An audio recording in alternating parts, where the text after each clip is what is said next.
Philippe, je vais présenter mon RZR 1000 XP version internationale de la marque Polaris, reçu le 7 mai 2014. Je ferai l'impasse sur les problèmes que je rencontre à l'heure actuelle avec ce véhicule. Alors, tout d'abord, nous allons voir, c'est bien une version internationale. Nous allons mettre le contact. Voilà. Donc, le véhicule à l'heure actuelle a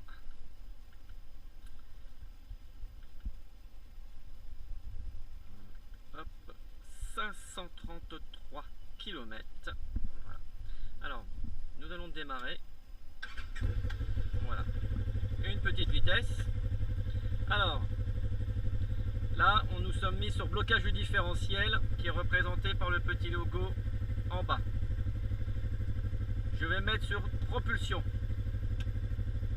Voilà, le petit logo, il disparaît. Nous sommes sur propulsion. Je vais mettre sur 4 roues motrices. Le petit logo 4 roues motrices s'affiche. 2 roues. Blocage du différentiel. Voilà. Alors, au sein de l'habitacle, nous allons retrouver une boîte à gants qui s'ouvre en deux parties. Donc nous avons ici un logement relativement profond, hein, puisque regardez, j'enfonce la main. Voilà. Il y a un petit bouchon de vidange au cas où il y aurait de l'eau. Voilà. Ensuite, nous avons un deuxième compartiment, celui-ci qui en théorie est fait pour mettre un portable. Bon, il s'écrase un peu, hein. J'ai déjà essayé de mettre un iPhone, c'est un peu limite. Bon, il faudrait redécouper la mousse. Ensuite, nous avons la crunch bar, ça c'est la barre que tient le passager, de manière à éviter de perdre l'équilibre. Et nous avons de nouveau une boîte à gants, voilà, qui elle aussi est relativement profonde, hein. Donc j'ai mis énormément de choses, des élingues, des combinaisons, des gants dans un sac plastique, des vieux torchons. Voilà, il y a un petit peu tout, ce qui permet de faire face. Il y a aussi la caisse à outils, ce qu'on appelle le loadboard d'origine. Hop. Voilà. Bon, bah j'arrive plus à l'ouvrir. Alors attendez. Hop. Bon, bah c'est sympathique, j'ai du mal à refermer, on va dire ça comme ça.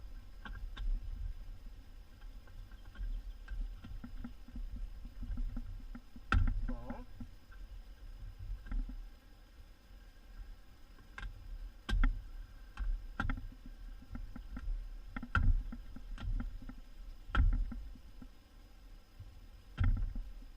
Bon, voilà.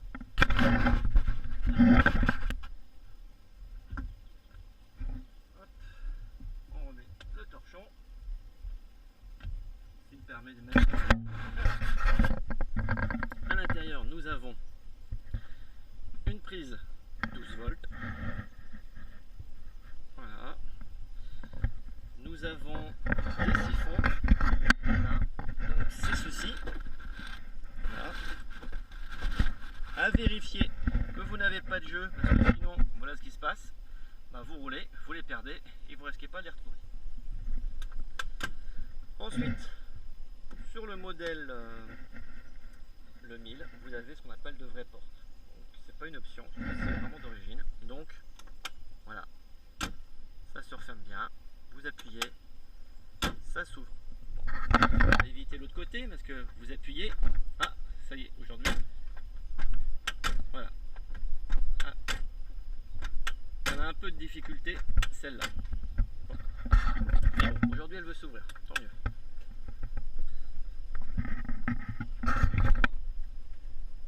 Alors, tous les sièges sont mis là pareil.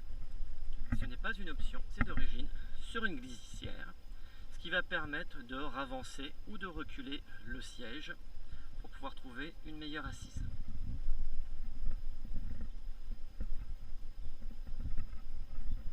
Donc voilà l'avant du véhicule. Alors sur le mien, je devais recevoir le Treuil Polaris 4 tonnes 5, le Pro. Voilà, j'attends toujours la réception. Pourtant, ça a du métal qui a été commandé au mois de janvier 2014 et on m'est toujours pas reçu aucun délai de la part de mon concessionnaire, de la part de Polaris. Voilà, donc là c'est le bumper, donc bumper option Polaris.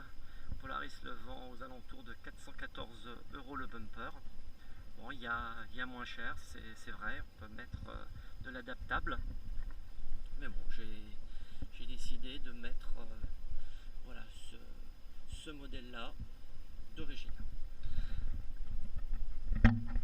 Étant propriétaire d'un Mercedes de 2010 que j'ai revendu en janvier 2014, il y avait une chose qui m'inquiétait toujours, c'était comment nettoyer ce foutu radiateur. Alors la Polaris, par contre, ça fait quelque chose de génial. Voilà, vous ouvrez, vous retirez, et voilà, accédez à votre radiateur pour pouvoir retirer toutes les petites cochonnes. Comme vous voyez, hein, j'ai roulé certes déjà 550 km, mais le radiateur il est pas très crade. Hein. Malheureusement, j'aurais préféré qu'il soit crade. Ça voudrait dire que je peux rouler. Voilà, donc ça tient bien. Voilà, donc on peut rajouter par-dessus ou par-dessous soit un bas pour éviter, on va dire, que toutes les cochonneries rentrent dedans, chose que je vais faire. Où il existe des protections que vous mettez qui permet, on va dire, sous le format d'ailette, de limiter l'entrée de tout ce qui est cochonnerie, mais en même temps d'accélérer l'entrée d'air. Donc au niveau des protections des bras, là j'attends de la part de la société AXP Racing, donc qui vient juste de mettre enfin les prix, qui est en cours de production. Voilà, donc ils font toujours de très bonnes protections. Donc ça sera chez eux que j'irai acheter. Cette année, les feux, ils sont OLED. Donc là, c'est super bien. Franchement, ça éclaire très bien, même la nuit, en plein phare. Voilà. Et puis il y a une petite nouveauté, une petite chose qui est rigolote, c'est que vous allez voir, je vais démarrer. Voilà, je mets le contact. Voilà, le contact est mis. Je coupe le contact. Voilà, contact, vous voyez, il est coupé. Je vais même reprendre la clé. Voilà, j'ai repris la clé. Et vous avez, comme sur les voitures modernes, voilà, les feux d'accompagnement. Voilà, donc dans quelques secondes, ça va s'éteindre. On attend encore un petit peu. Et voilà. Donc bien sûr, vous avez l'arrière aussi, de la même manière, qui se met à s'éteindre. Hop, je remets la clé. Donc vous avez toujours les ceintures de sécurité qui sont là. Voilà, par contre, au lieu que ça soit mis sur le côté, elles sont mises là. Bon, par contre, elles se sentent toujours aussi bien dessus. Le RZR 1000 il est monté sur des pneus de 14 pouces. Donc, pneu à l'avant, c'est du 29,9 R14. Et pour l'arrière, nous sommes en 29,11 par 14. Alors voilà l'arrière du véhicule. Donc bien sûr, vous avez la courroie qui se trouve ici. Donc ça ne change pas trop. C'est pareil, même positionnement que sur le 900. Les fameuses suspensions à grands bras qui malheureusement chez moi fuient de ce côté-ci. Voilà, sur cette ligne-là. Donc ça a déjà été, comme vous pouvez constater, resserré. Mais bon, on va voir. Bon, voilà. Moi j'ai mis ces protections là, c'est juste en attendant, ça s'appelle de recevoir mes protections de bras tirés de la part de la société AXP Racing. Voilà, donc bon, c'est du vulgaire polystyrène, plastique de protection.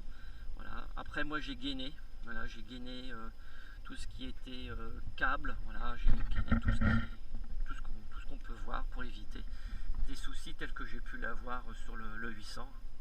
Voilà. Nous passons à la benne arrière. Donc la benne arrière qui est relativement grande. Hein. Bon, par contre, ce que j'aurais apprécié de la part de Polaris, ce sont les entraxes. Les entraxes que vous avez de là à là.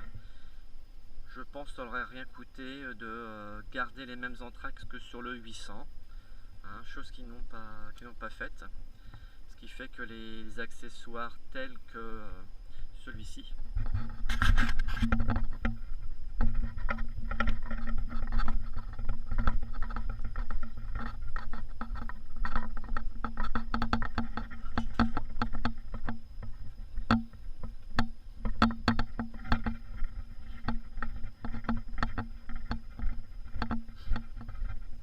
de manière que tels des accessoires comme celui-ci, qui est ce qu'on appelle le porte jerrycan, et ben voilà, il rentre dans un trou, il en manque un bout là. Donc bon, il va falloir faire avec. C'est dommage, moi je vais essayer de le redécouper, de l'adapter. Voilà, pour pouvoir réutiliser ça, sinon bah, je le revendrai comme avec d'autres accessoires que j'avais. Ensuite, vous avez, hop, je vais essayer. Voilà. La trappe d'accéder au moteur. Donc pour une fois les bougies, ça va être super facile de pouvoir y accéder, les vérifier. Le niveau, pas le niveau d'huile, mais l'entrée d'huile. Voilà. Donc ça c'est la sortie du variateur. Hein, voilà. Et là vous avez le filtre à air. Donc ce que je conseille moi, hop, parce que pour l'instant j'en ai pas encore trouvé, mais j'ai pu constater déjà en roulant à 120, là sur une autre vidéo que vous allez pouvoir voir. Voilà, donc j'ai mon filtre, il s'est retrouvé décalé, il était à la limite de tomber. Donc je vais virer la bague plastique que nous avons ici, je vais tirer et mettre la même chose que ça, un collier de serrage, ça sera plus simple. De plus, sur les vidéos de Polaris Industries, c'est ce qu'ils conseillent, voilà, de pouvoir retirer, puisque le logement qui est derrière, qui est ici, ben, ne fait pas vraiment bien son effet. Mais bon, ça c'est comme tout avec l'injection. Donc comme vous constatez, vous aviez aussi des supports de grenouillère qui étaient de chaque côté. Hein, voilà, il y en avait une là et une là. Et bizarrement, voilà, elles y sont pas. Donc je suis en train de faire de l'approvisionnement parce que tout est prévu pour pouvoir bien la refermer.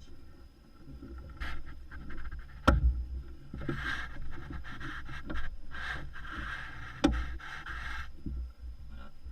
Donc voilà, vous en avez une là, que vous pouvez rajouter. Donc il suffit juste de retrouver des grenouillères comme ça.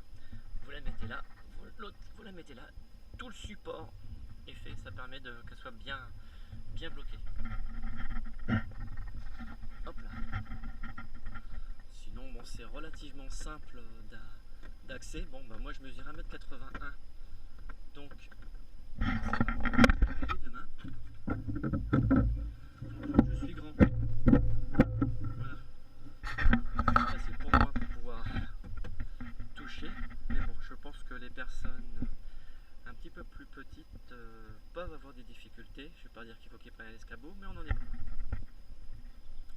Ensuite, nous avons le réglage et suspension. Donc il y a 16 positions.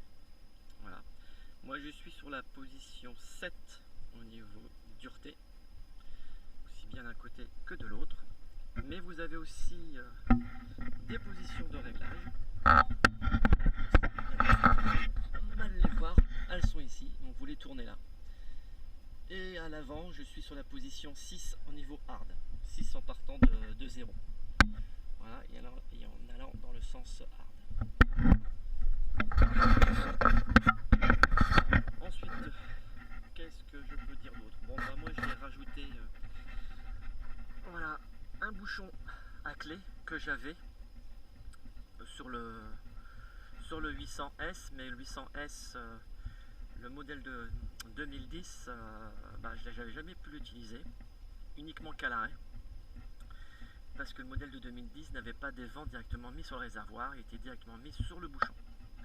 Donc là, par contre, bah, les vents, il est directement mis sur le réservoir, donc je peux enfin fermer à clé. Voilà, ça évite tout litige lorsque vous le stationnez après une randonnée, vous allez manger un petit restaurant. On ne sait jamais, hein, les cons, ça existe. Et donc voilà. En option, j'ai aussi le toit sport de la marque Polaris. Voilà. Donc il est relativement bien fait. Voilà, on rencontre qu'il y a pas mal de choses qu'on peut rajouter dedans en option. Voilà. Ah, sinon au niveau, je le sens plus costaud que mon ancien toit Polaris sur le 800S qui était aussi un toit sport. Voilà. Tout est fait pour pouvoir bien positionner des barres à LED. Et puis il y a une option aussi qui va être rajoutée à cet endroit-là, qui va être ce qu'on appelle les phares de signalisation arrière. Bon, ça peut être sympa quand il fait nuit, quand vous ouvrez une randonnée. Ça peut être cool. Ensuite, voilà, moi je suis en train de m'approvisionner des petits bouchons comme ça. C'est des petits bouchons qu'on trouve dans l'automobile. Hein, ce qui va me permettre de mettre différents petits bouchons pour éviter que la merde elle remonte. C'est déjà ce que j'avais fait sur le 800 et c'était super pratique. Super pratique. Bon, par contre là on voit bien qu'il y a plusieurs petits trous, donc c'est pour plusieurs petites options supplémentaires. Voilà. Pareil, ça. Donc c'est aussi pour mettre, on peut rajouter une vitre ou un plexi ça s'appelle au niveau de l'arrière pour rajouter un filet type Baja. Voilà. Au niveau, pareil, au niveau arrière, j'ai rajouté ça. Voilà, parce qu'il y aura des protections des bras tirés qui seront mis. Jusqu'ici. Je réfléchis sur un truc, puisque quand vous roulez, tout propriétaire de 2000, mais comme les propriétaires de 900, s'ils passent la main en dessous de leur barre, voilà, en passant la main comme ça, mais en dessous, et bien ils se rendront compte que les cailloux viennent frapper dessus, ça la martèle. Voilà, hein, c'est pour ça que faut mieux essayer de le protéger. Donc moi je le fais comme ça, hein, c'est rien, hein, parce que des petits cailloux ils vont venir tapoter dedans, arracher la protection, mais bon pour le moment voilà ce que j'ai mis. Hein, et qu'est-ce que je peux dire d'autre? Voilà, je pense que vu le passage, ça aurait peut-être été plus judicieux de le couder. Ça aurait fait déjà un embattement plus grand au niveau de l'arrière. Hein, déjà il est haut, hein, mais voilà, ça aurait rien coûté de plus que de plier la pièce. Ici, il existe un système soit d'origine Polaris par le biais de la filiale Dragonfire, de rajouter le crochet d'attelage ou alors de l'acheter en ce qu'on appelle en adaptable, le pot d'échappement, voilà. Bon, ma plaque bien sûr est cachée, mais ça c'est normal, hein, c'est pour éviter tout litige. Voilà, qu'est-ce que je peux dire d'autre? Que c'est une superbe machine. Bon, moi mon problème, mon concessionnaire il démonte toute la partie qui est ici, puisque mes fuites sont en dessous. Voilà. C'est ça qui va être le plus chiant. Ça m'énerve, mais bon. Ensuite, vous avez deux entrées d'air. Vous avez une entrée d'air à votre droite et vous avez une entrée d'air à votre gauche. Bien sûr, rappelez-vous, je vous ai montré la sortie. Voilà, c'était la sortie du variateur.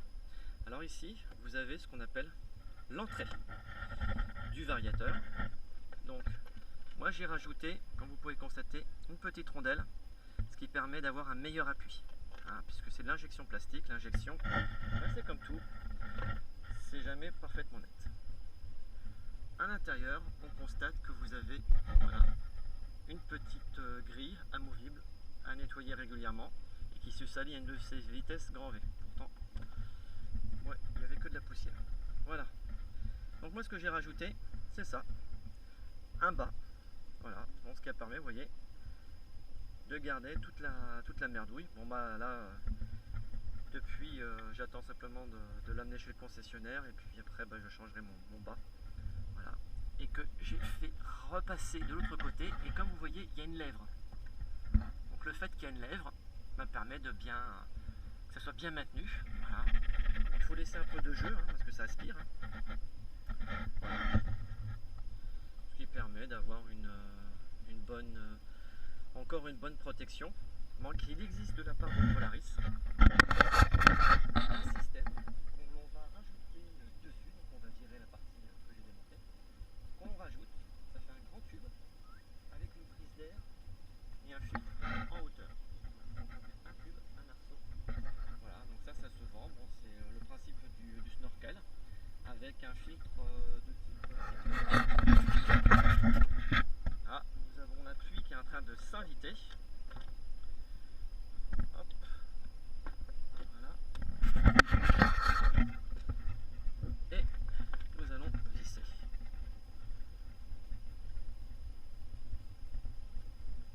Et voilà.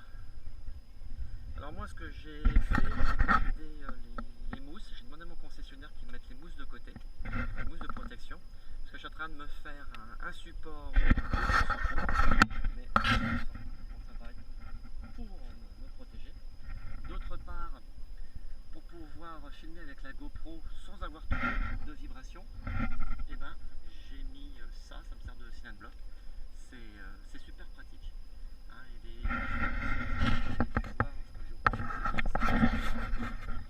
les petites parties rapides, et ben, comme vous avez vu, ça ne vibre quasiment pas.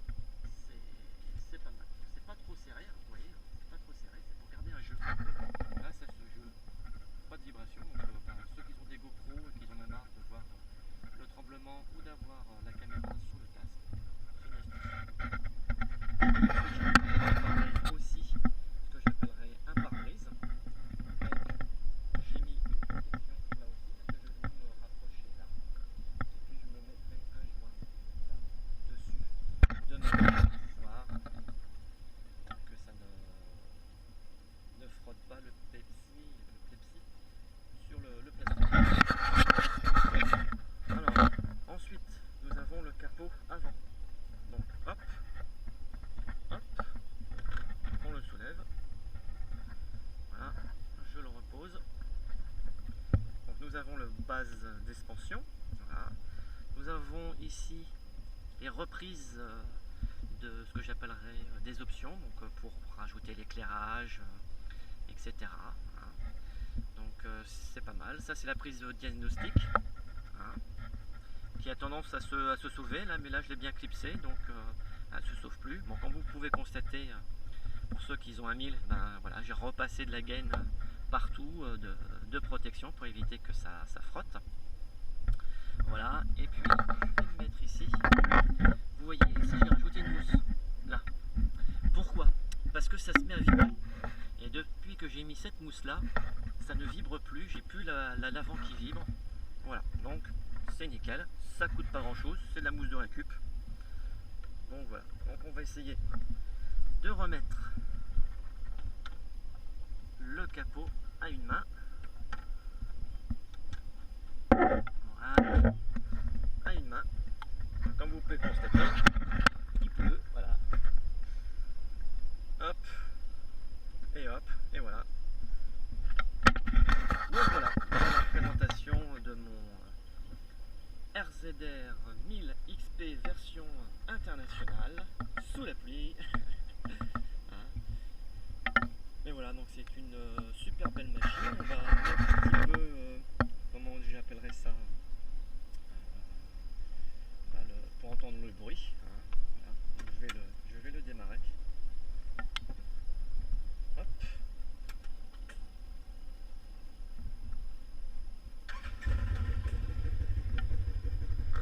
Voilà. Donc voilà le bruit. Bon, je trouve que c'est un très joli bruit. Voilà. Hop là.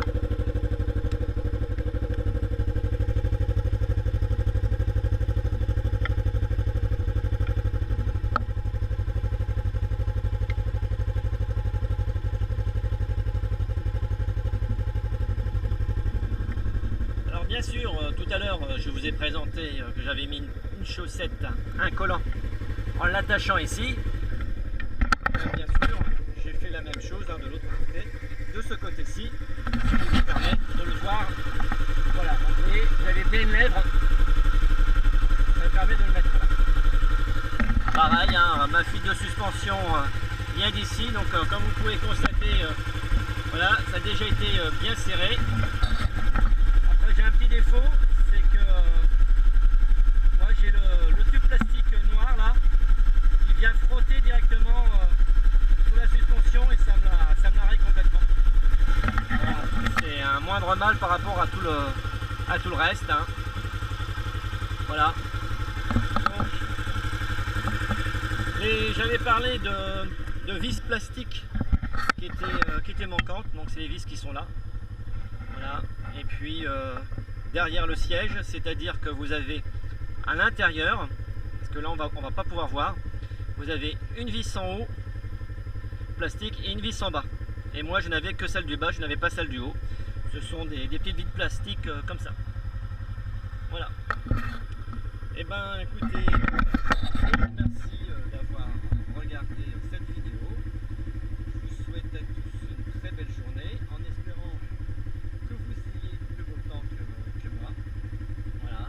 Bon, moi j'espère que mes ennuis vont se finir. Nous sommes déjà à la fin du mois de mai et toujours pas de nouvelles au niveau des joints moteur boîte de vitesse. Voilà. Donc toujours en arrêt. Là, il faut que j'arrête le moteur parce qu'il ne faut pas qu'il chauffe de trop, sinon je vais perdre toute mon huile. Voilà. Et puis, écoutez, regardez mes vidéos que j'ai pu faire. Et puis en espérant pouvoir en faire bientôt de nouvelles.